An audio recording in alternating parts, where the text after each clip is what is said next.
didn't respond to the email that I sent you about my dream. I don't respond to my clients' dream emails. I always like to show at the beginning of these interviews how much notes I took during the film. So many notes. I love it. I need to figure out a way to get a lights on my pen because it just gets so crazy. One of the notes I took that I wanted to highlight here, halfway through I wrote in all caps, "Bro, I'm so effing scared right now." Because I don't know if you were going for a horror vibe with this film, but there were so many elements that I couldn't help but feel tangible fear. Not just like tense fear, but horror-esque fear. Yeah. And I feel like that's prevalent through the choice of keeping the daughter off screen the whole time. Can you kind of tell me some of the genre elements you wanted to evoke with If I Had Legs, I'd Kick You? Yeah, well, I consider the movie to be genre-less because it has all genres in it. I'm employing tools from so many genres.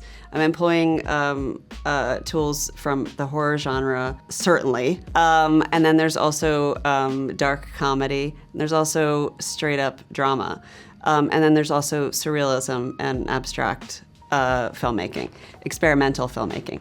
And I think you wherever you wrote that down, I love it. It was the apartment.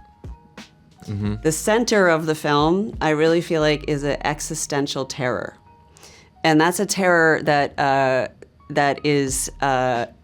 like inside of yourself. So it's not like a guy running down the hallway with a knife. It's inside yourself. There's something inside of her that she is so desperately trying to escape from, and you can't do it. It's gonna get you. It's gonna get you.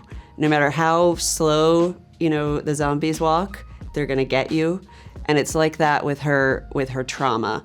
And it all culminates in that apartment. It all is in that apartment in some way, shape, or form. Wow. Very beautifully said. The performances you get on screen in this film are tremendous. I strongly believe Rose is going to get nominated, and I think she's the front runner right now. But beyond her, Conan O'Brien and A$AP Rocky. Amazing. Performances that are unlike anything I've seen them in before. A$AP was great in Highest to Lowest earlier this year, but he's playing a rapper, not too foreign from his actual career. This time around, you got something so different out of him. Same thing with Conan. Can you kind of talk to me about your directorial style and bringing different elements out of your performers? Yes. What I like to do is subvert expectations. So it's not stunt casting as such, but it's taking somebody like Conan O'Brien and sort of extracting something out of him that I know is there, but is not, that he doesn't readily show, or is not the obvious thing about him. And so it's this sort of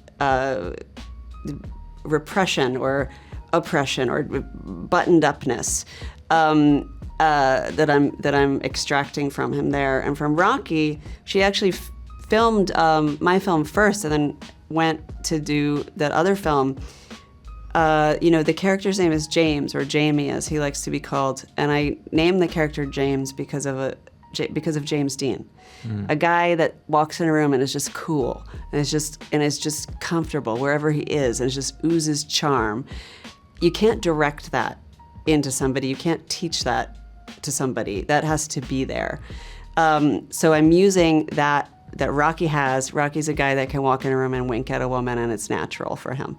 And so I'm taking that and using that as a tool, but also putting him in a completely different situation than we've ever seen him. He's not a musician. He's not a rapper. He's not any of those things. He's a super at a really shitty motel. It's not used to where we're seeing him. And I think combining those two with a very,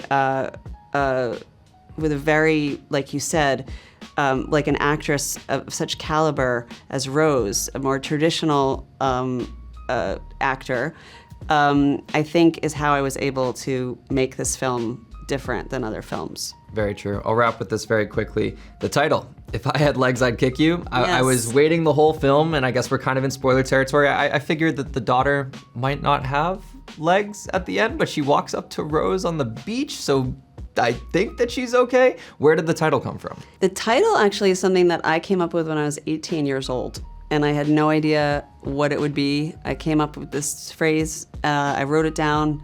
I didn't know what it was.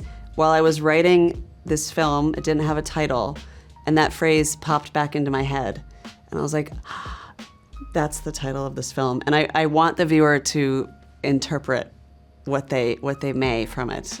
I love it. I've told my friends, I'm like, you got to look out for this film. If I Had Legs, I'd Kick You. They're like, what is it about? I'm like, go in blind, and you'll have a journey. Oh, good. That's the right way to set it up. Absolutely. Mary, thank you so much for your time. Thank you. You know, the problem with that logic, though, is that I'm not a housewife. I work too.